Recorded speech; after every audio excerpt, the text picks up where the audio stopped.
जी इनका और प्रश्न है, कौन सा आसन करने से ब्रह्मचर्य ऊर्ध्वगामी होगा? अब जैसे अवस्था आपका ही प्रश्न है। अब ये नए साधकों के लिए होता है, आपके लिए तो मुझे लगता है कि इस विषय में अब चिंतन ही छोड़ देना चाहिए।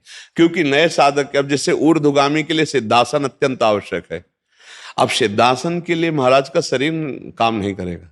अब सिद्धासन, जो बाई एड़ी है वो गुदा और मोत्येंद्री, उन दोनों के बीच के स्थान में ठीक एड़ी ऐसे लगी हुई है, और जो दाहिनी पैर की एड़ी है वो ठीक मोत्रेंद्री के ऊपर लगी होती है, ऐसे लगी होती है, और ठीक ऐसे बैठा जाता है।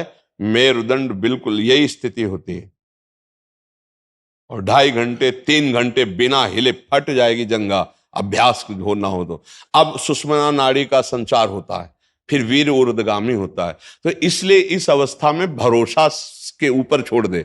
क्योंकि अगर गृहस्थ जीवन रहा है तो पूर्वाभ्यासवश अगर वो महीने 2 महीने में वो वीरपात होता रहा है तो वो अपना अभ्यास काम करेगा, वो बार बार विक्षेप डालेगा। आपको अब उधर नहीं देखना, अब लाडली जी की तरफ देखना है। अब इस शरीर का राग छोड़ देना चाहिए, क्योंकि अवस्थागत ही साधना देखी जाती है। अब जैसे नौजवान है तो उसके लिए साधन पद्धति पे ऐसा नहीं हो सकता, उसको ऐसे करो। अब जैसे ये अवस्था है, बस इसमें एक ही है, भरोसो दृढ़ इन चरणन के रो। अब तो नहीं, जावक जुत जुग चरण लली के, यही हमारे सुर तरु काम धीर चिंतामणि भगवत रसिक अनन्या के। अब हम ये नहीं देखेंगे क्या हो रहा है शरीर में, क्या हो रहा है, कैसी परिस्थिति, क्योंकि अब देखने का समय नहीं रह गया। जी साधन करते करते भरोसा आ जाएगा, मतलब यहाँ भरोसा अब। भरोसा तो सत्संग और संत महापुरुषों के संग से आता है। साधन करते करते तो जीवन व्यतीत हो जाता है, अहम नहीं क्षीण हो पाता। अहम क्षीण होने के लिए संत महापुरुषों का संग। अब जैसे ये वचन मान लिया जाए, जब हम ब्रह्मचर्य का भरोसा रखेंगे तो लाडली जी के भरोसे में कमी हो जाएगी। तो कहा लाडली जी के भरोसे वाला ब्रह्मचारी नहीं रहता। ब्रह्मचर्य उनकी कृपा से हम रह रहे हैं, पर ब्रह्मचर्य हमें प्रियाजू से मिला देगा ऐसी भावना नहीं। जब का भरोसा भी नहीं रखे जी। सही पूछो तो हमारे जप का भी भरोसा नहीं है, हमें सिर्फ लाडली जी का भरोसा कि जो जप हो रहा है उन्हीं की कृपा से हो रहा है। ये जो हमारा साधन चल रहा है उन्हीं की कृपा से चल रहा है। अगर ये सब बंद हो जाए तो भी हमें लाडली जो मिलेगी, क्योंकि हमने उनकी कृपा का भरोसा लिया है, साधनों का नहीं। दूरादपाश स्वजनान तस्मा शास्त्रम प्रमाणम थे, दूरादपाश स्वजनान सुखमर्थ कोटिम, श्रीमद राधा सुधा निधि।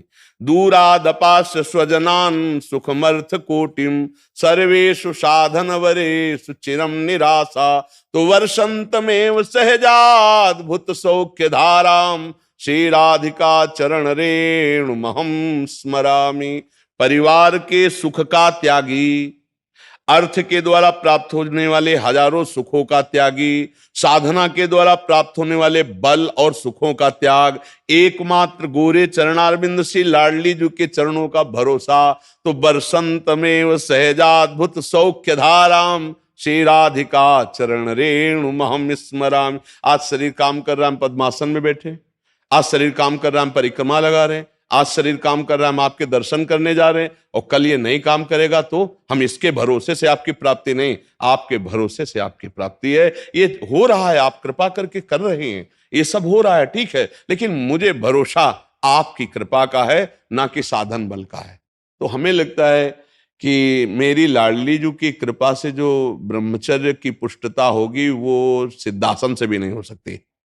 यद्यपि इन आसनों का बड़ा महत्व, क्या मेरी लाडली मेरी लाडली मेरी लाडली, फिर सब में लाडली, चिद चिद लक्षणम सर्वम राधा कृष्ण में जगत। अब खत्म, काम की कोई सत्ता ही नहीं रह गई, शरीर की कोई सत्ता ही नहीं रह गई, लाडली लाडली लाडली।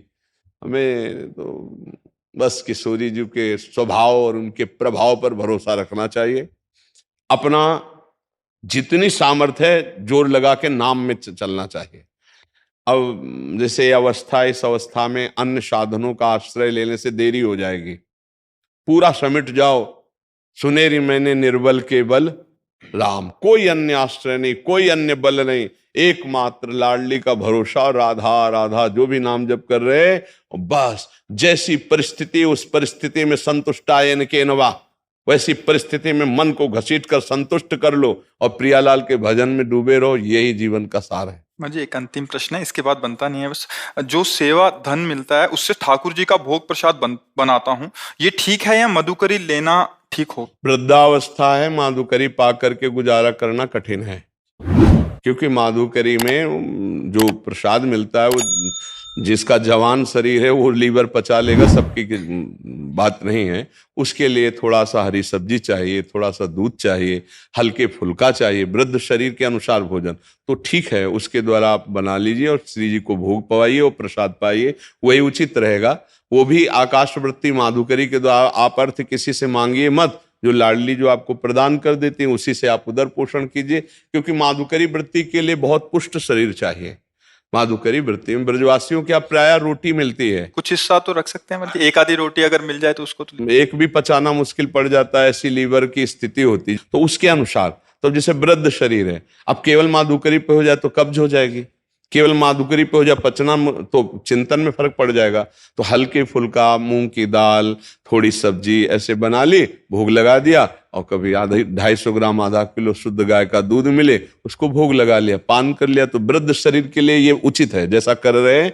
हाँ, अर्थ आदि का किसी से याचना न करे, लाडली जो खुद अपने जनों का भरण पोषण करने के लिए व्यवस्था कर देती है। क्यों महाराज, इसमें कोई संशय?